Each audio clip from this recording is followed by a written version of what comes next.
అందరికీ నమస్కారం అండి. ఈ రోజున మరి నిన్నటి రోజున చంద్రబాబు నాయుడు గారు మాట్లాడిన మాటలు, చంద్రబాబు నాయుడు గారు రాజధాని అమరావతి ప్రాంతంకి వచ్చి ఆయన దళితుల పైన, పోనీ అంబేద్కర్ గారి పైన అపారమైన ప్రేమ ఉందని చెప్పడానికి వచ్చినట్టుందే తప్ప నిజంగా స్వచ్ఛమైన ప్రేమ ఉన్న వ్యక్తిలాగైతే రాలేదు. ఎందుకంటే అన్న చెప్పారు ఇందాక, ఆయనకు సంబంధించిన వ్యక్తులు తప్ప వాళ్ళు ఏదన్నా దళిత కుటుంబాలను పరామర్శించడానికి వెళ్ళినప్పుడు వాళ్ళు వ్యతిరేకంగా వాయిస్ వినిపిస్తే అప్పుడు సాంగ్స్ పెట్టి కవర్ చేసి ఆ వీడియోలను బయటకు రిలీజ్ చేస్తూ ఉన్నారు. వాస్తవానికి మీరు ప్రజల్లోకి వెళ్ళి మేము ఇచ్చిన హామీలన్నీ కూడా నెరవేర్చామనో, సూపర్ 6 ఇచ్చాము, 7 ఇచ్చామని చెప్పుకుంటా ఉన్నారు కదా, అవన్నీ నెరవేర్చాం, మీ అందరికీ మేము మేలు చేశాం అని చెప్పి ఈ సెక్యూరిటీలో వీళ్ళందరినీ భయపెట్టకుండా జనాల్లోకి వెళ్ళి అడిగే దమ్ముందా అంటే చంద్రబాబు నాయుడు గారికి లేదు, వాళ్ళ కుమారుడికి లేదు, పవన్ కళ్యాణ్ గారు అసలు ఆ ధ్యాసలో కూడా లేనట్టున్నారు. అన్న అన్నీ మాట్లాడారు. నేను మాట్లాడాలనుకుంటుంది ఏంటంటే వ్యత్యాసం, జగన్మోహన్ రెడ్డి గారికి చంద్రబాబు నాయుడు గారికి ఉన్న వ్యత్యాసం ఒకసారి చెప్తాను నేను. ఎందుకంటే చంద్రబాబు నాయుడు గారికి పదవి వ్యామోహం తప్ప ప్రజలపైన ఏమి ఉండదు ఆయనకి. ఎందుకంటే ఆ భావంతోనే ఆయన సీఎంగా ఎదిగారు. ఇప్పుడు 4వ సారి కూడా సీఎం అయ్యారే తప్ప ఎప్పుడూ కూడా ఒకసారి గెలిచి సెకండ్ పీరియడ్ రిపీట్ అయ్యి గెలిచే పరిస్థితులు ఎప్పుడూ లేవు. నోటికొచ్చిన హామీలు ఇవ్వడం, గెలవడం, గెలిచిన తర్వాత ప్రజలను గాలికి వదిలేసి 5 ఏళ్ళు తన కార్యకర్తలు, తన దాయాదులు సంపాదించుకొని ఆ సంపద అంతా కూడా మళ్ళీ సెట్ చేసుకొని ఆ సంపదనంతా కూడా మళ్ళీ ఎలక్షన్లో వాడటానికే తప్ప ప్రజలకు మేలు చేయడానికి కాదు. కానీ జగన్మోహన్ రెడ్డి గారు మాత్రం ప్రజలకు ఏదన్నా చేయాలి మొదటే ప్రకటించారు. ఆయన ఏమనంటే, నేను చనిపోయిన తర్వాత మా నాన్నగారి పక్కన నా ఫోటో కూడా ఉండాలని, ఎప్పటికైనా చనిపోతాం కాబట్టి అలాంటి రోజు ఒక దానికోసం నేను పాలన కొనసాగిస్తానని చెప్పారు. కాబట్టి దళితులకు ఎవరు మేలు చేశారు అనే దాని మీద అన్న వివరించారు.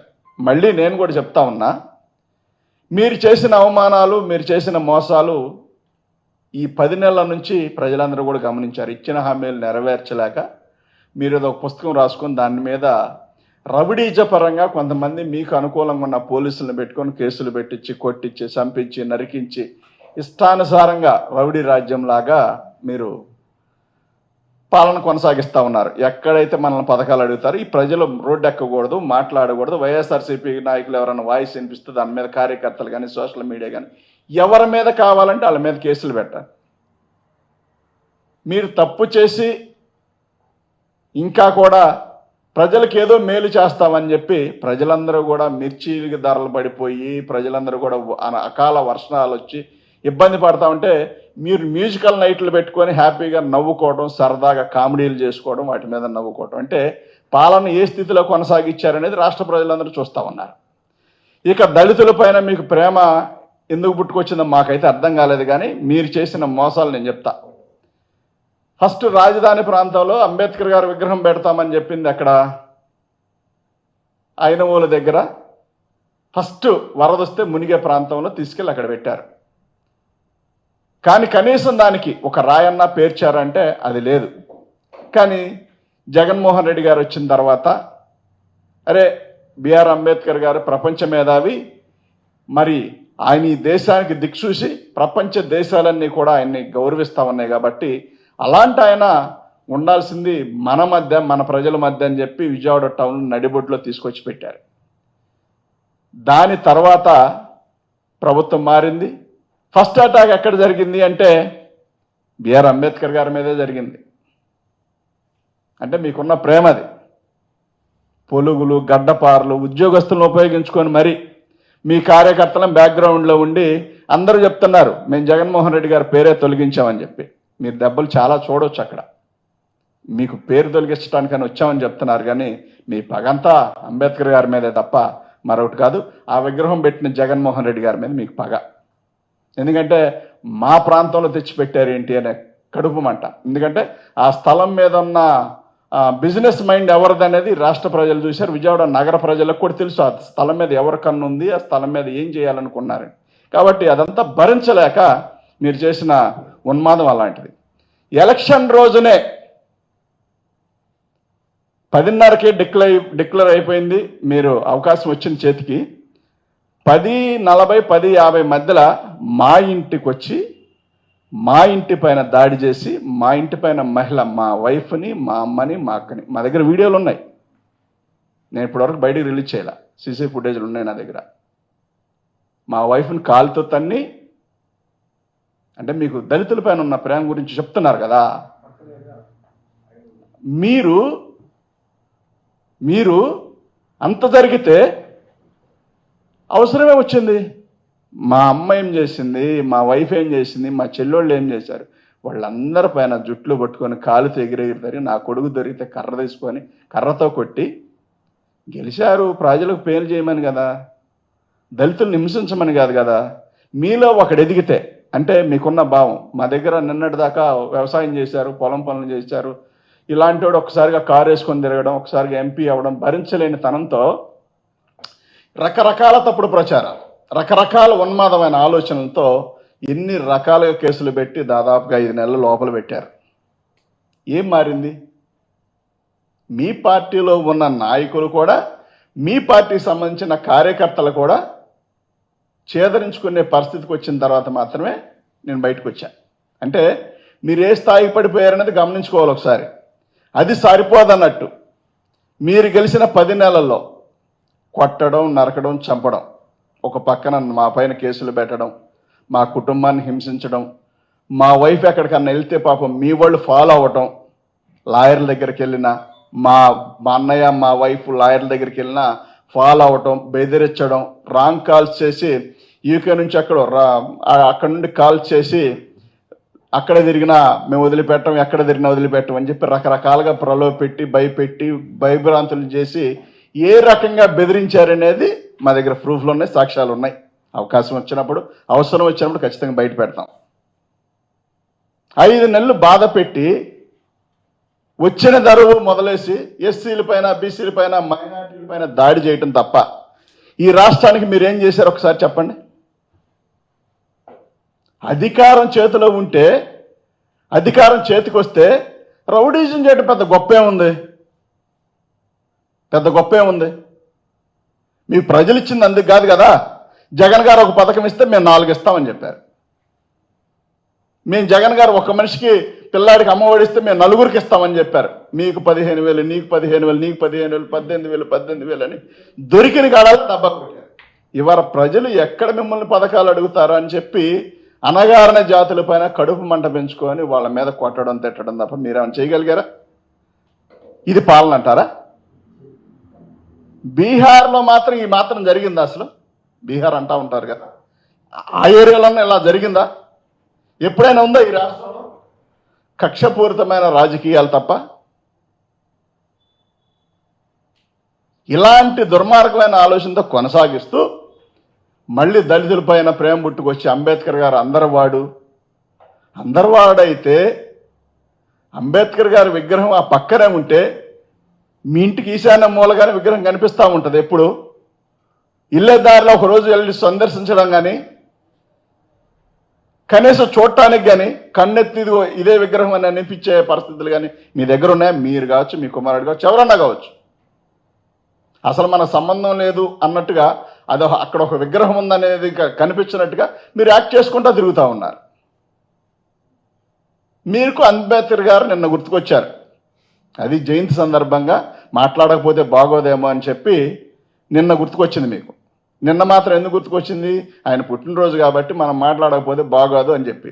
ఇవాళ మాత్రమే మీరు 10 నెలలు అయ్యి, ఏ నాయకుడైనా మీరు గమనించండి, 10 నెలల్లో ఒక ముఖ్యమంత్రిగా ఉన్న వ్యక్తి 10 నెలల వ్యతిరేకత ఎదుర్కొని ప్రజలకు ఏదో రకంగా ప్రజల దగ్గరికి వెళ్తున్నాడని చెప్పుకోవాల్సిన దుస్థితికి వచ్చారు మీరు. అంటే ఇవాళ మీరు పరామర్శ చూడటానికి, పలకరించడానికి, ఒక కష్టాలు తెలుసుకోవడానికి వెళ్తా ఉన్నారంటే మీరు ఎందుకు వెళ్తున్నారనేది ఏంటంటే, ఒక కుటుంబాన్ని ఎంచుకొని, అది మీ పార్టీకి సంబంధించిన అనుకూలమైన వ్యక్తులను పెట్టుకొని మీకు అక్కడ ఎవరో రాకుండా 1 to 1 సినిమా షూటింగ్ లాగా మీ వాళ్ళు జబర్దస్త్ టీము కనుక ఒక వర్క్ చేసేది చూసారా, అట్లాంటి వ్యక్తులను పెట్టుకొని చేసేది లాగా చేసి ఆ వీడియోని బయటికి రిలీజ్ చేసి చిన్ననాటి స్నేహితుడు పాపం మీకు 50-70 ఏళ్ళు వచ్చిన చిన్నాటి స్నేహితుడు గుర్తుకొచ్చి వాళ్ళ ఇంటికి వెళ్ళారా? పాపం మొదటి నుంచి తెలుసు కదా చిన్నాటి స్నేహితుడని.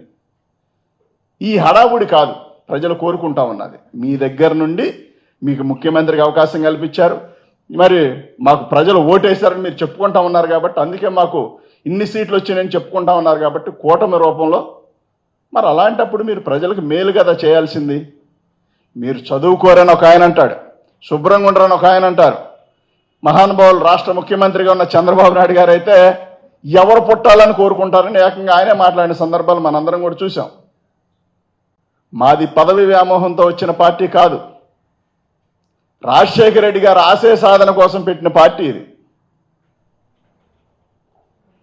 మరణాన్ని కూడా ఆస్వాదించి ఎప్పటికైనా మరణిస్తాము, మరణించే లోపల మంచోడు అనిపించుకోవాలి, రాష్ట్ర ప్రజలకు ఎంతో కొంత మేలు చేశామని అనిపించుకొని బతకాలని చెప్పి జగన్మోహన్ రెడ్డి గారు చూస్తూ ఉంటే, 5 సంవత్సరాలు కాదు మేము 4వ ముఖ్యమంత్రిగా ఎన్నికయ్యాము, మేము 4 సంవత్సరాలు ముఖ్యమంత్రిగా 4వసారి కొనసాగిస్తా ఉన్నామని మీరు చెప్పుకున్న తరంలో అసలు మిమ్మల్ని మోయటానికే పుట్టిన పవన్ కళ్యాణ్ గారు ఒకళ్ళు ఏ ముఖం పెట్టుకొని ప్రజల దగ్గరికి వెళ్ళి ప్రజలను మోసం చేయొచ్చా?